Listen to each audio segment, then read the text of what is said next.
Hey there, welcome to LSAT Demon Daily. I'm Nathan Fox. That's Ben Olson. Together, we're the founders of LSATdemon.com and our weekly podcast, Thinking LSAT, which sometimes is long as shit. We just recorded one that was like 3 hours long almost. Yeah.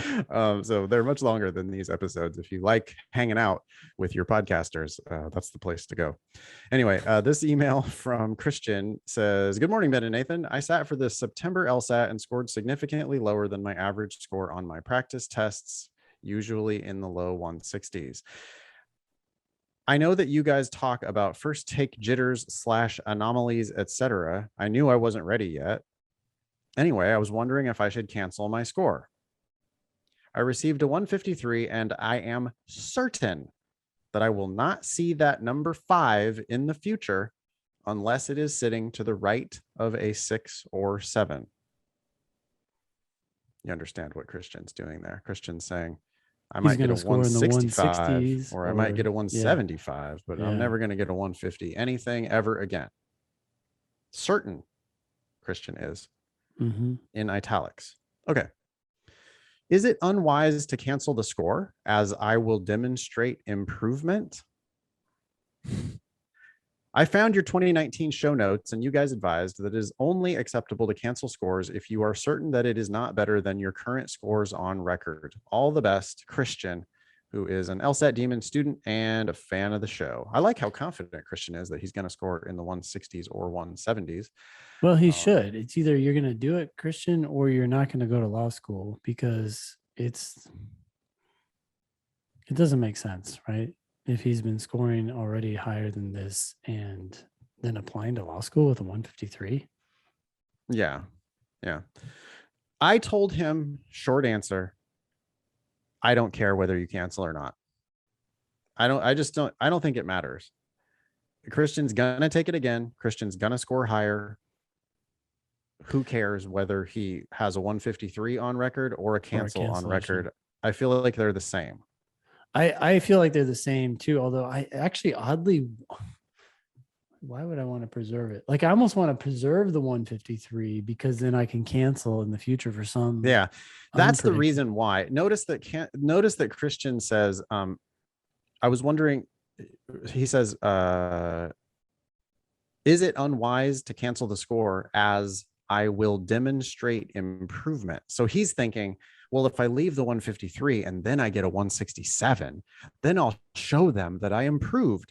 They don't give one fuck about that. They don't, that's not what they're doing. They don't care. They care what the highest score is on your record. And that's pretty much all they care about.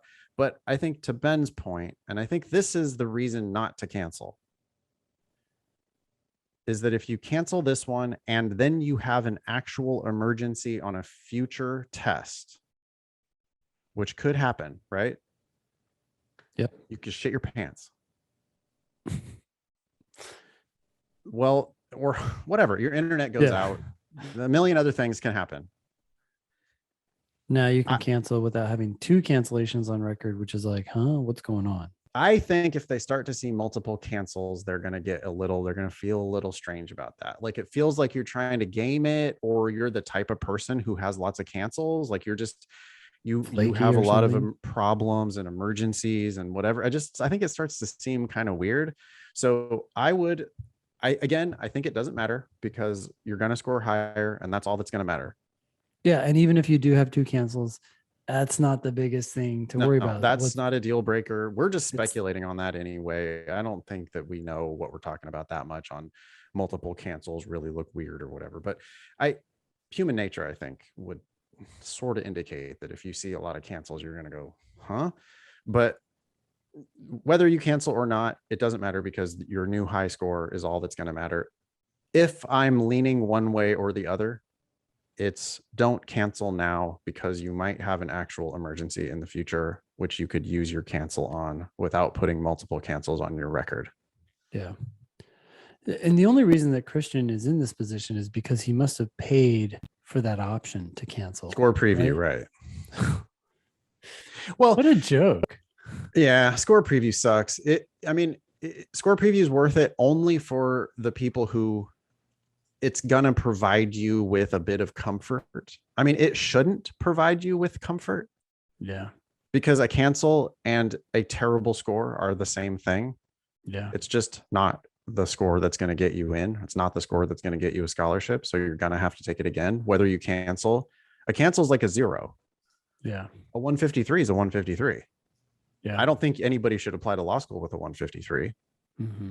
I think Christian should get his 160 or preferably 170 something, like we've seen so many students do. Yeah.